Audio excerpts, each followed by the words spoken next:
తెలుగువారి ఆత్మగౌరవానికి ప్రతీక తెలుగుదేశం పార్టీ. బీసీల పార్టీ తెలుగుదేశం పార్టీ, బడుగు బలహీన వర్గాల పార్టీ తెలుగుదేశం పార్టీ. మరి ఈరోజు రాయచోటి నియోజకవర్గంలో గౌరవ మంత్రి వర్యులు మండిపల్లి రాంప్రసాద్ రెడ్డి గారి ఆధ్వర్యంలో ఈరోజు తెలుగుదేశం పార్టీ ఆవిర్భావ 43వ వసంతాల దినోత్సవాలు ఘనంగా తెలుగుదేశం పార్టీ నాయకులు కార్యకర్తలు నిర్వహించుకోవడం జరిగింది.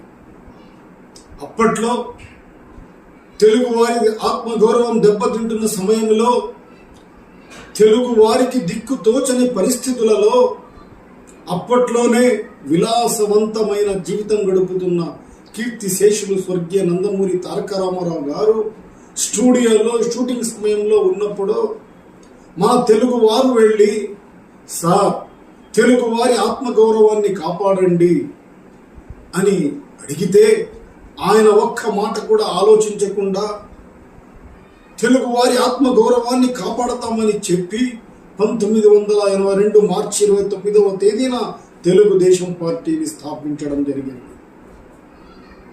తెలుగుదేశం పార్టీ సిద్ధాంతం సమాజమే దేవాలయం, ప్రజలే నా దేవుళ్ళు, బడుగు బలహీన వర్గాల సంక్షేమమే ధ్యేయమని, ప్రజలే నా దేవుళ్ళని ముందుకెళ్లిన మహనీయుడు స్వర్గీయ నందమూరి తారక రామారావు గారు. తెలుగుదేశం పార్టీ జెండా కూడా కర్షక చిహ్నం నాగలితో, కార్మిక చిహ్నం చక్రంతో, పేదవాడి గుడిసెతో, పరిశుభ్రమైన పచ్చదనమైన గుడ్డతో రూపొందించిన జెండా తెలుగుదేశం పార్టీ జెండా. అప్పట్లో కాంగ్రెస్ పార్టీని కేవలం 9 నెలల వ్యవధిలోనే కూకటేళ్లతో పెకులించిన ఘనత స్వర్గీయ నందమూరి తారక రామారావు గారి.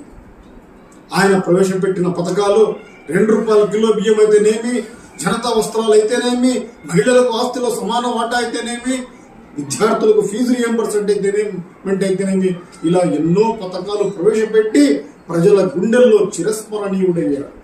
మరి ఆయన బాటలో మన గౌరవ ముఖ్యమంత్రి వర్యులు శ్రీ నారా చంద్రబాబు నాయుడు గారు బీసీలకు, ఎస్సీలకు, ఎస్టీలకు, మైనార్టీలకు అనేక రకాలుగా ప్రోత్సాహం అందిస్తున్న ఏకైక ముఖ్యమంత్రి నారా చంద్రబాబు నాయుడు గారు.